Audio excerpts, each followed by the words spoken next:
మీ business ఏదైనా మీ ఊర్లో promotion చేయాలంటే అది సుమన్ టీవీతోనే సాధ్యం. ఇప్పుడే సంప్రదించండి. రవి అస్తమించిన బ్రిటిష్ సామ్రాజ్యం 200 సంవత్సరాల తెల్లదొరల పాలనలో నలిగిన భారతదేశం.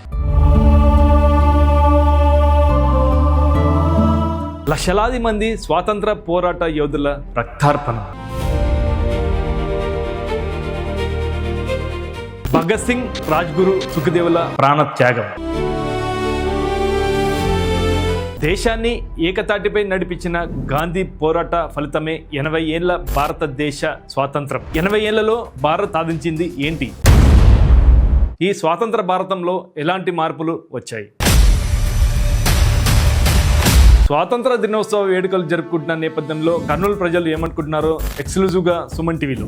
భారతదేశానికి స్వాతంత్రం వచ్చి 80 ఏళ్ళు అవుతుంది. అయితే దేశంలో ఏం మార్పు వచ్చింది, ఇంకా ఏం మార్పు రావాలనేది తెలుసుకునే ప్రయత్నం చేస్తాం. మనతో కర్నూలులో పబ్లిక్ ఒపీనియన్ తెలుసుకుందాం. చెప్పండి అన్న, భారతదేశంకి 80 ఏళ్ళు వచ్చింది స్వాతంత్రం వచ్చి, ఏం మార్పు వచ్చింది, ఇంకా ఏం మార్పు రావాలా, మీ ఒపీనియన్ ఏంటి? నా పేరు విజయభాస్కర్ అండి. దేవి యాడ్స్ అండ్ అడ్వర్టైజ్మెంట్ కంపెనీకి నేను చైర్మన్ అండ్ మెయిన్ డైరెక్టర్. 1947లో మనకు స్వాతంత్రం వచ్చినప్పుడు అప్పటికి రేపటితో 80 సంవత్సరాలు పూర్తి చేసుకోబోతున్న మన స్వాతంత్రం సిద్ధించి 80 సంవత్సరాలు వచ్చిన సందర్భంలో భారత ప్రజలందరికీ మా శుభాకాంక్షలు. అప్పటికి ఇప్పటికీ మార్పు అంటే గణనీయమైన మార్పు వచ్చింది. ఆ రోజుల్లో ఫోన్ మాట్లాడాలంటే ఇంటి దగ్గరకు వచ్చి చెప్పేవాళ్ళు పోస్ట్ ఆఫీస్లో. అలా కాకుండా లైవ్లో మాట్లాడుకుంటే ఎంత స్థాయికి వెళ్ళిపోయినాము. డబ్బులు కూడా ఏదైనా మనం డబ్బులు డ్రా చేసుకోవాలంటే మన బ్యాంక్ ద్వారా కానీ ఎక్కడ కానీ పోయే స్థాయి నుంచి ఇలా వచ్చేసాము. ఎయిర్ ట్యాక్సీలు అంట, ఇంకోటి రోడ్లు డెవలప్మెంట్ కానీ బ్రహ్మాండం డెవలప్మెంట్ అయింది. ప్రపంచంలో ఉన్న అన్ని దేశాల్లో అంటే ఇప్పుడు 3rd పొజిషన్లో మనం ఉన్నాము. ఈ క్రమంలో 2040కంతా అమెరికా వాళ్ళు కూడా భారతదేశానికి రావడానికి వీసాలో క్యూలు నిలబడేటట్టు మన గవర్నమెంట్లు పనిచేస్తున్నాయి. అది చాలా సంతోషం. మనం ఎలాగైతే ఇప్పుడు అమెరికాకు వెళ్ళాలంటే క్యూలో నిలబడి మనం వీసా కోసం ట్రై చేస్తున్నామో, అక్కడ పౌరసత్వం కోసం వీసా కోసం ట్రై చేస్తున్నామో, మళ్ళీ 2047కంతా అక్కడి ప్రజలు కూడా భారతదేశానికి రావాలంటే కూడా అట్లా క్యూలో నిలబడి డెవలప్ అయిన కంట్రీ చదువుకోవడానికి కానీ వ్యాపారాలు చేయడానికి కానీ రావాల్సిన పరిస్థితులు కూడా వచ్చేస్తాయి. ఇక్కడ ప్రజలందరూ కూడా చాలా తెలివైన వాళ్ళు. పేదరికం మనకు ఎక్కువగా వేధిస్తున్న సమస్యలు ఏమిటంటే పేదరికం, లంచగొండితనం. పేదరికం ఎప్పుడైతే సమసిపోతుందో అప్పుడు గాంధీజీ కలలుగన్న స్వరాజ్యం మనకు సిద్ధిస్తుంది. ఆ క్రమంలో మేమందరం భారతీయులైనందుకు చాలా గర్విస్తున్నాము. జై భారత్. మీరు చెప్పండి, భారతదేశానికి 80 ఏళ్ళ స్వాతంత్రం వచ్చి ఎలాంటి మార్పు వచ్చింది, ఎలా మార్పుకు రావాలని యువత కోరుకుంటుంది? ముందుగా అయితే 80 సంవత్సరాలు పూర్తి చేసుకున్న సందర్భంగా భారతదేశ ప్రజలందరికీ స్వాతంత్ర సంవత్సర శుభాకాంక్షలు.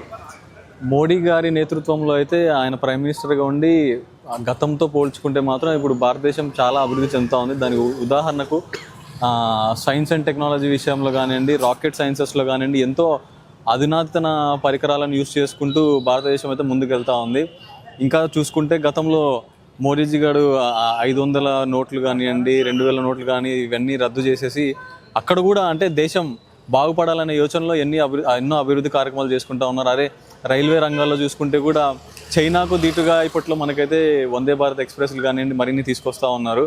ఇంకా కొంచెం మార్పులు కావాలనుకుంటే మన రక్షణ శాఖలో కూడా రష్యా లేకపోతే అదర్ కంట్రీస్తో పోల్చుకుంటే ఇక్కడే ఇప్పుడు మనకు ఫైటర్ జెట్స్ కానీ అవన్నీ కూడా మన దేశంలోనే మ్యానుఫ్యాక్చరింగ్ జరుగుతూ ఉండి మన దేశం అయితే ఎంతో ఆ మార్పు చెంది ముందుకెళ్తా ఉందని చెప్పేసి చెప్తా ఉన్నాను. పాపులేషన్ ఎక్కువ ఉన్న కంట్రీలో ఇండియా కూడా ఉంది కాబట్టి యువతకు అంటే ఎప్పుడైతే టెక్నాలజీస్ అభివృద్ధి చెందుతాయో ఆటోమేటిక్గా కంపెనీస్ వస్తాయి, అలాగే ఉద్యోగ అవకాశాలన్నీ భారత్లో దొరుకుతూ ఉన్నాయనుకోండి.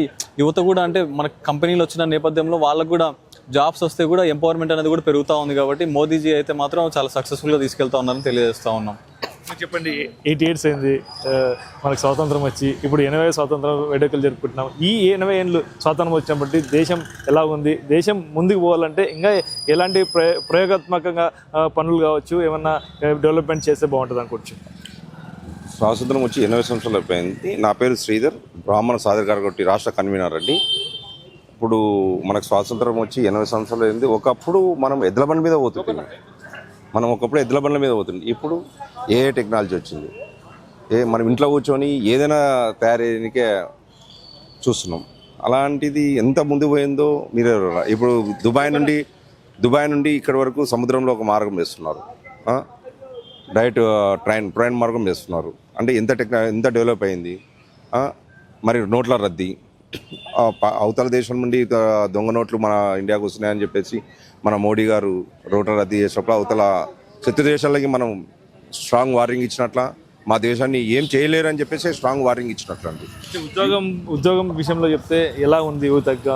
ఇంకా ఉద్యోగాలు పెరిగే అవకాశం ఉండొచ్చా? చాలా పెరిగే అవకాశాలు ఉన్నాయండి. ఇప్పుడు మనం అమెరికా పోతాము, దాని కొరకు మనము వీసా కొరకు అని ట్రై చేయాలి. అలాంటి ఇబ్బంది పడకూడదనే మన మోడీ గారు ఇక్కడనే డెవలప్ చేయాలి, యూత్కి డెవలప్ చేయాలి. ఫ్యాక్టరీస్ కానీ ఫైటర్ జెట్స్, ఇప్పుడు ఫైటర్ జెట్స్ మన రాయలసీమ పడుతుంది. ఒకప్పుడు మన రాయలసీమ రత్నాల సీమ అంటుంది, ఇప్పుడు రాయలసీమ అయింది. అదే రాయలసీమని ఇప్పుడు మళ్ళా చంద్రబాబు నాయుడు గారు కానీ, లోకేష్ బాబు కానీ, భరత్ గారు కానీ దాన్ని మళ్ళీ రత్నాలసీమగా మారుస్తున్నారు. సో ఉద్యోగాల అవకాశాలు చాలా వరకు పెరిగే అవకాశాలు చాలా ఉన్నాయి. మనము ఎన్ని ఉన్నాయంటే ఇప్పుడు మీరే చూస్తున్నారు. ఇప్పుడు కియాలో ఎన్ని జాబ్స్ పడినాయి మీకు తెలుసు. ఇప్పుడు ఓరకల్లో ఎన్ని ఫ్యాక్టరీస్ పడుతున్నాయి మీకు మీడియా వరకు మేము చెప్పాల్సిన అవసరం లేదు. సోలార్ ఉంది, కియా రాయలసీమ, అది రిలయన్స్ వచ్చింది. సో ఉద్యోగ అవకాశాలు చాలా పెరుగుతున్నాయి. అంటే రాయలసీమ కాదు, ఇప్పుడు రత్నాలసీమగా మారబోతుంది. సో మీరే చూడాలని 10 ఏళ్ల కిందకి ఇప్పుడు ఎలా ఉందో డెవలప్మెంట్ మీరే చూడాలండి. విన్నారు కదండి, 80 ఏళ్లలో భారత్ సాధించింది ఏంటి, భారత్ సాధించబోయేదేంటో మరిన్ని ఇంట్రెస్ట్ వీడియోలో మళ్ళీ కలుస్తాం. చూస్తూనే ఉండండి Suman TV. Thank you very much.